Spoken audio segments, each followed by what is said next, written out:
Shalom para pemirsa, kita kembali akan berbincang tentang pelajaran pendalaman pelajaran firman Tuhan ini. Tentu saya berharap semua pemirsa pada saat ini sedang bersama-sama dengan kita untuk mempelajari firman Tuhan ini. Saya senang sekali dan berterima kasih pada Pak Adri dan Pak Alvin. Sudah belum capek nih Pak? Gimana Pak Adri? Masih sehat? Baik. Kita sekarang masuk mungkin Pak, tadi kita sudah mengevaluasi semua ya Pak ya, tentang pelaporan-pelaporan tadi, bagaimana seharusnya dan sebaiknya. Sekarang kita berbicara bagaimana sih Pak Alvin, saya bertanya Pak Alvin dulu, atau Pak Alvin kok saya tunjuknya ke sini, Pak Alvin sebelah kiri saya. Bagaimana Pak sebaiknya kita untuk dapat melakukan penginjilan ini dengan benar, supaya orang-orang yang pada saat ini sebetulnya mereka sedang menantikan apa yang mereka bisa dengar dari pekabaran ini. Terima kasih Bu. Ya, jadi sebenarnya kepada kita umat yang sisa diberikan oleh Tuhan tuntunan kepada kita bagaimana kita harus bersikap di dalam penginjilan. Sebenarnya sudah jelas di dalam buku Roh Nubuat yang tertulis dalam Ministry of Healing di halaman 147 dikatakan bahwa tanggung jawab perorangan, upaya perorangan, pengorbanan pribadi itu adalah tuntutan kepada penginjilan. Jadi kepada kita umat-umat yang sisa yang saat ini, walaupun kita cenderung pada saat ini umat-umat yang sisa ini sibuk dengan kegiatan berbisnis, sibuk kita dengan kegiatan-kegiatan bagaimana kita harus menghidupkan satu kehidupan yang layak bagi kita, tetapi semestinya kita diajak oleh hamba Tuhan ini melalui tulisannya agar setiap anggota jemaat itu memiliki roh pengorbanan, roh pengorbanan, dan juga memberi waktu untuk penginjilan. Tidak terkecuali, tidak dikatakan hanya kepada pendeta, hanya kepada pengerja, tetapi kepada setiap anggota jemaat. Itu sebabnya saya berpikir bahwa apabila satu waktu kelak nanti roh itu sedang membakar umat-umatnya ini, mungkin saya berharap akan tiba saatnya bahwa umat-umat Tuhan akan lebih banyak lagi nanti bersukaria untuk meninggalkan kegiatan bisnis mereka dan mengalokasikan waktu mereka itu untuk bekerja menginjil kepada orang lain. Inilah sebenarnya doa dan harapan kita, sehingga nanti akan ada pertumbuhan yang dahsyat di dalam jemaat ini oleh karena adanya reformation. Mereka akan mereformasi hidup mereka, mereformasi cara mereka berbisnis, mereformasi cara mereka memandang berkat itu, bahwa berkat yang diberikan kepada itu adalah milik Tuhan yang harus kita gunakan untuk kemuliaan bagi namanya. Dan kemudian akan ada revival. Revival adalah untuk memberikan umat itu semacam kebangunan. Mereka dibangunkan dari kehidupan yang lama sehingga mereka akan menghidupkan satu kehidupan yang baru. Nanti diberi kalilah kita nanti bagaimana kita untuk reach across, reach up, and reach out. Jadi inilah merupakan satu program yang telah dicanangkan oleh organisasi kita agar supaya ini pada level jemaat, pada level setiap anggota harus mengadakan suatu reformasi, mengadakan revival, sehingga jemaat itu akan dibangunkan untuk segera mereka mereformasi diri mereka itu agar supaya mereka mau mengorbankan segala apa yang ada pada mereka itu untuk mengorbankan untuk penginjilan. Merupakan satu lifestyle kepada kita bahwa menginjil adalah lifestyle. Saya kira inilah salah satu nanti yang bisa mengindikasikan bagaimana pertumbuhan kegiatan kesaksian dan penginjilan itu yang akan kita lihat nanti dalam jemaat. Amin. Itu doa kita. Amin. Baik Pak Adri, tadi sudah dengan jelas dikatakan oleh Pak Alvin di sini. Kembali Pak Adri di sini. Kapan mulainya kita? Startnya apa nanti? Tunggu seminggu lagi, sebulan lagi, setahun lagi? Kapan kita merubah seperti Pak Alvin tadi katakan, saatnya kita, karena ini bukan tugas pendeta dikatakan oleh Pak Alvin, bukan tugas tua-tua jemaat, tetapi kita semua dipanggil untuk melakukan hal ini.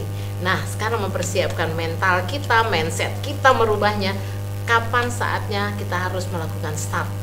Oke, terima kasih. Ada falsafah dalam bahasa Inggris dikatakan now and forever. Tetapi saya ingin membacakan satu referensi lagi di dalam buku Pelayan Injil halaman 360. Dikatakan, pekerjaan Allah di bumi ini tidak pernah akan diselesaikan sebelum pria dan wanita sebagai anggota-anggota gereja beramai-ramai terjun ke dalam pekerjaan itu dan menyatukan usaha mereka dengan usaha para pendeta dan pegawai gereja. Saya tertarik dengan satu rekomendasi dari Jenderal MacArthur pada saat dia meninggalkan Manila atau Filipina. Dia katakan, I shall return. Hal yang sama juga akan terjadi bagi kita semua sebagai umat-umat yang sisa. Kita akan meninggalkan dunia yang penuh dengan dosa ini. Tantangan bagi kita saat ini adalah, maukah kita menyongsong kedatangan Yesus yang kedua kali? Di dalam buku Wahyu pasal 14 ayat 6 dikatakan, dan aku melihat seorang malaikat yang lain terbang di tengah-tengah langit, dan padanya ada Injil yang kekal untuk diberitakan kepada mereka yang diam di atas bumi, dan kepada semua bangsa dan suku dan bahasa dan kaum. Saat ini bagi umat yang sisa, tidak ada bahasa atau proses saya atau Anda. Tetapi tugas kita saat ini adalah bersatu, kita siap, kita bangun visi, goals kita, bahwa Yesus akan datang segera, dan biarlah Injil segera secara bersama-sama untuk kita lakukan, dan tidak perlu tunggu waktu lagi, tidak berlama-lama, sekarang atau now dan forever, maka kita akan memiliki satu reward. Upah kita adalah kerajaan surga. Inilah yang menarik, Bu. Amin. Yesus akan datang segera, dan kita harus secepatnya membawakan kabar baik ini adalah Injil kekal. Amin. Iya, Pak Alvin, luar biasa. Pak Adi sudah satu tantangan sebetulnya untuk umat Advent khususnya ya Pak ya, di sini di mana pekabaran ini harus diberitakan kepada seluruh dunia. Tapi kadang-kadang ada masalah begini Pak, seperti yang lalu-lalu yang sudah kita bicarakan. Aduh, saya nggak bisa loh. Aduh, saya nggak ada talenta di sana loh. Aduh, lihat orang itu kenapa pintar. Aduh, nanti saya gimana? Saya akan jadi banyak pertanyaan seperti mereka ini paranormal semua. Padahal kalau ditanya sudah pernah lakukan belum? Belum. Jadi kadang-kadang mindset kita Pak ya terpaku oleh sesuatu yang pernah gagal dalam hidupnya mungkin. Nah di sini Pak Alvin, bagaimana caranya standar kita supaya kita tuh bersama-sama bisa memberikan pekabaran ini dengan jelas kepada setiap orang yang mau mendengarkan. Bahkan mungkin sepintas mereka mendengar, tapi seperti wanita Samaria tadi, mereka akhirnya datang dan mereka bertobat. Nah bagaimana standar kita Pak sekarang? Persiapan kita apa saja sih yang harus kita lakukan supaya kita menjadi penginjil-penginjil yang seperti Tuhan kehendaki? Baik Bu, saya kira ini membutuhkan satu komitmen. Bukan hanya sebagai satu kumpulan organisasi, tapi juga komitmen pribadi-pribadi. Ya.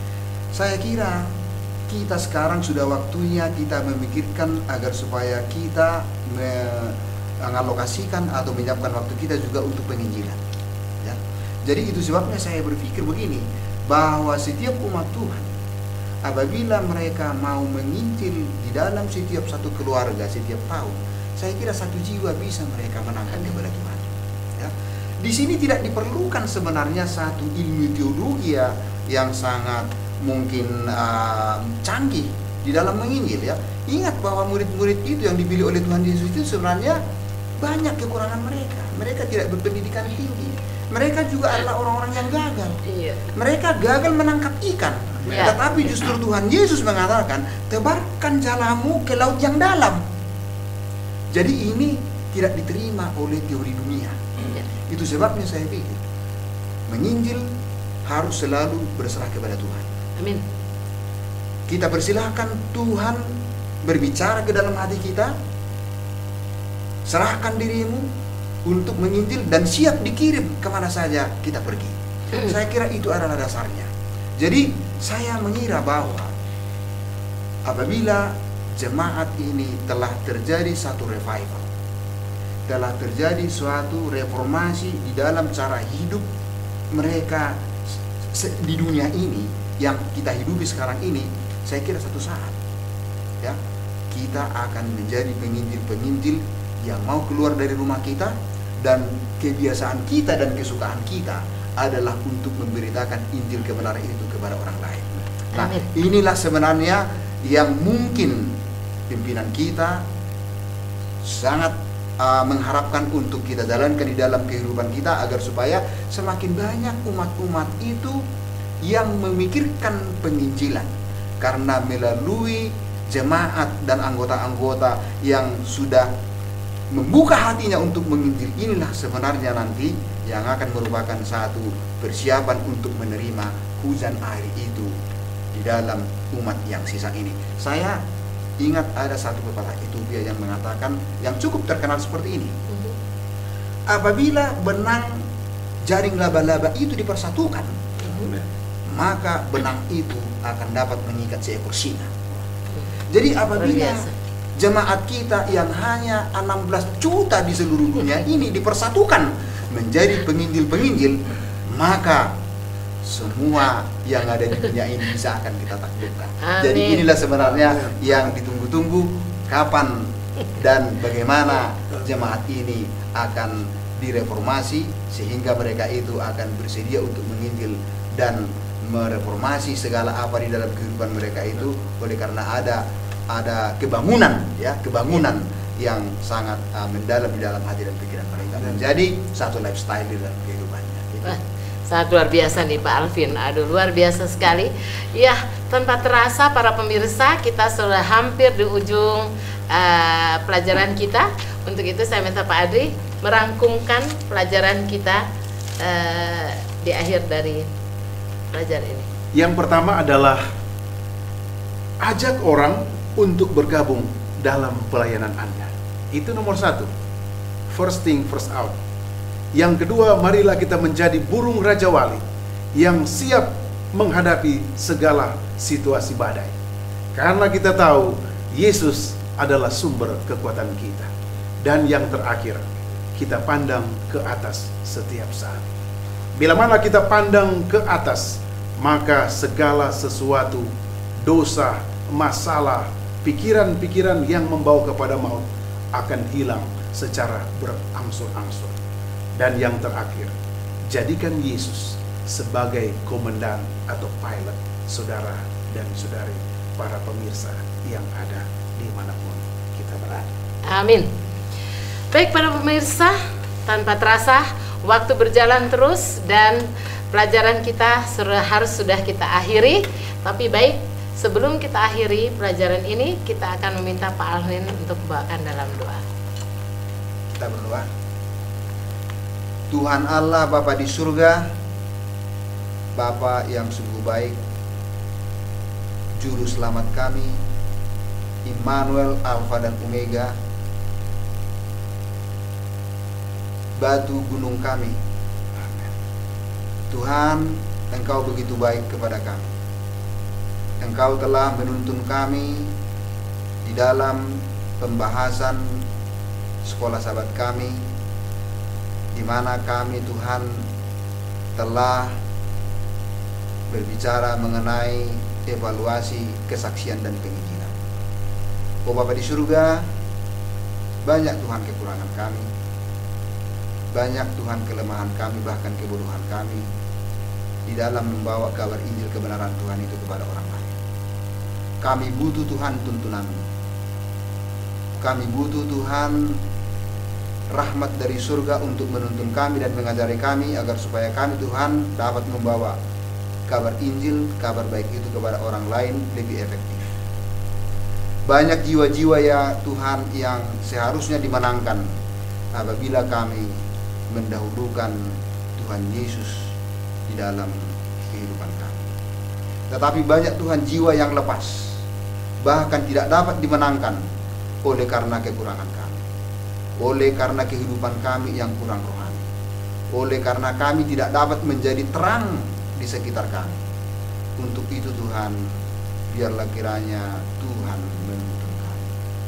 Tuhan kiranya senantiasa Tuhan menolong kami, memberikan kepada kami Tuhan rahmat dan akal budi dari surga, sehingga kami dapat Tuhan menjadi orang-orang yang mau bersaksi dan mau menginjil kepada orang lain yang sangat efektif, sehingga apabila ada evaluasi yang berdasarkan standar surga, standar dari Tuhan, kiranya Tuhan apa yang kami lakukan, apa yang kami laksanakan, kiranya menjadi kemuliaan dan hormat bagi nama Tuhan, oleh karena banyak jiwa-jiwa yang betul-betul Tuhan mau menyerahkan diri mereka untuk dimenangkan, yang bersedia menanti kedatangan Tuhan Yesus yang kedua kali.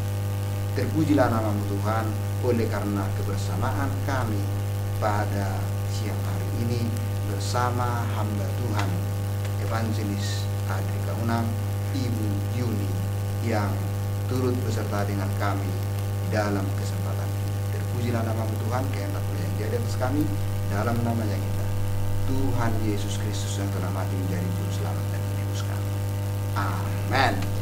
Baik para pemirsa, acara kita dalam pendalaman firman Tuhan kita untuk saat ini sampai di sini.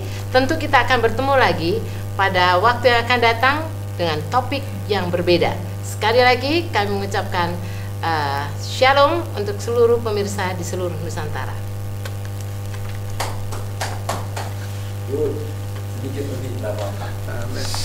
Shalom. Jangan lupa, penginjilan adalah menceritakan ajaran-ajaran Yesus. Sementara kesaksian adalah menceritakan apa yang Yesus lakukan dalam hidup kita. Nah, organisasi telah membuat satu kesepakatan agar di setiap komite, baik itu komite uni, daerah conference, institusi, sekolah, bahkan di jemaat, dianjurkan agar agenda pertama dalam setiap rapat setelah renungan firman Tuhan adalah membahas tentang penginjilan. Haleluya. Kita harus kobarkan semangat ini. Agenda pertama adalah penginjilan. Buat data dan laporan. Berapa anggota kita yang terlibat dalam penginjilan? Berapa anggota kita yang terlibat dalam bersaksi? Dan itu harus dilaporkan ke pimpinan di atas, supaya pimpinan di atas boleh semakin baik dan sempurna di dalam melatih dan melayani jemaat. Jangan lupa, setiap agenda pertama dalam setiap rapat haruslah membahas tentang penginjilan. Dan yang berikut, saya mau informasikan, jangan lupa bacaan Alkitab kita. Program dari GC, Revive by His Word, dibangunkan oleh firman-Nya, adalah bacaan Alkitab satu pasal setiap hari, dibahas bersama keluarga sampai tahun 2015. Itu sudah kita mulai dari tanggal 17 Maret yang lalu. Follow the Bible adalah bacaan Alkitab pribadi, sementara Revive by His Word, membaca Alkitab satu pasal setiap hari bersama dengan keluarga. Apa yang dibahas dalam keluarga? Ayat tersebut kita tanya, siapa yang mengatakan? Kapan kejadiannya? Di mana? Dan apa aplikasinya buat keluarga? Kalau ini kita lakukan, percayalah, kita bersama umat Advent sedunia akan mengalami kebangunan dan pembaharuan rohani. Tuhan